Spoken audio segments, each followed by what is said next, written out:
You wrote two songs for the film. I Yes. Hate Myself and The Best Part. Yeah. Which of those is the one we hear in the third act when Allison is in the recovery home? Which of I those hate songs? I was myself. curious. I hate myself. Interesting. Okay, great. I thought that was a really terrific number. Tell me a little bit about crafting that song. In the script, Zach had always wanted Alison to be good at something or be able to perform or write piano and sing. I didn't quite know what I was going to sing or what it was going to be. But when I first read the script, I understood who she was. I understood what I needed to do. I needed to get into her head. I didn't know what someone like that would be feeling about themselves. And so, like with any role, I always put myself in that situation just so that you are aware, so that you are completely present of what it is that they're feeling.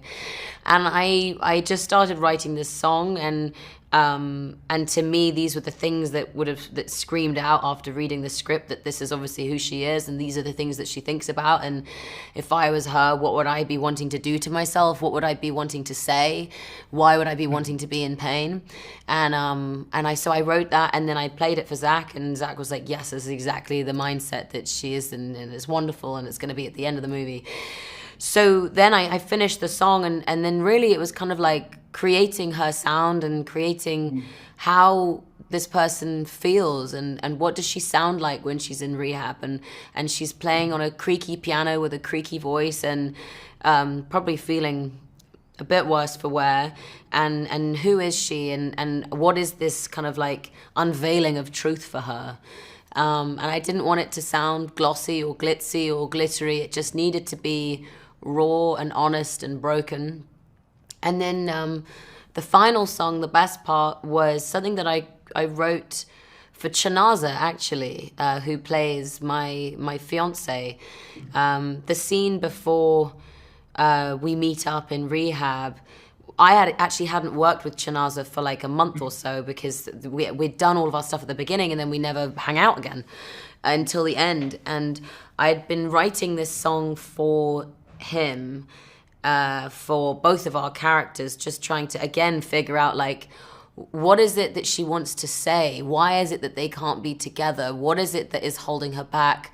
And if she were to just give him a piece, like if she were to give him a piece of her heart, what is it that she'd be wanting to say to him? And so I wrote that song, and I sent it to Chanaza the night before we met up to do our rehab scene.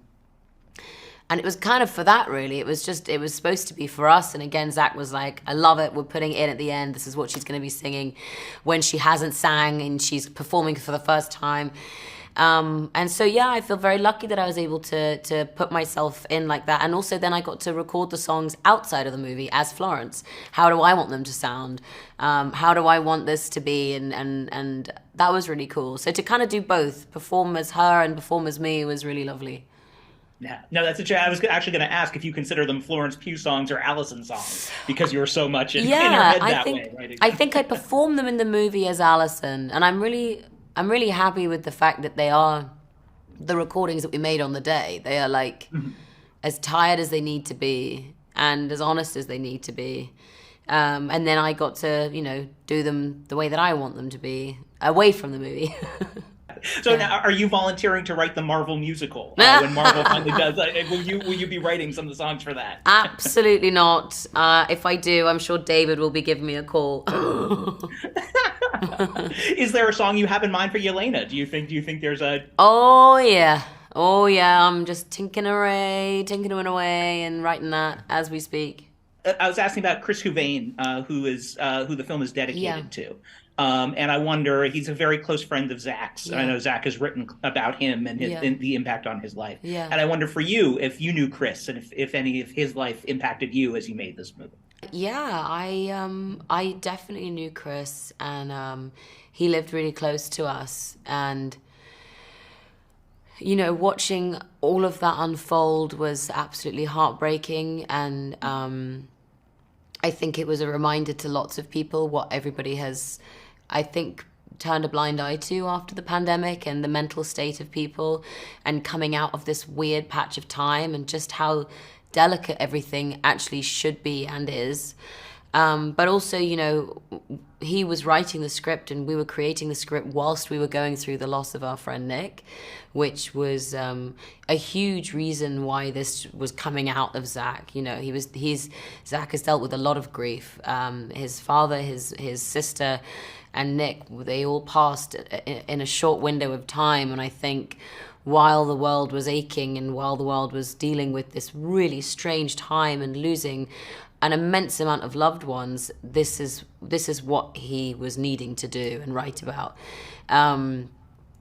So yeah, I think this movie is a love letter to all those who have lost, to all those who are trying to come back from loss. It's a window to maybe just releasing yourself, letting go, allowing yourself to be affected by the things that we have all been affected by for the last 3 years. And I suppose it's a story about those who can come back from that and to step back up, which is what we as people, as humans, tend to do accidentally really well. We know how to come back from things, obviously through the support of friends and family and whoever it is that's near and dear to you. But yeah, I'd say this film hopefully will affect people in the right ways, especially after this weird few years that we've all lived through.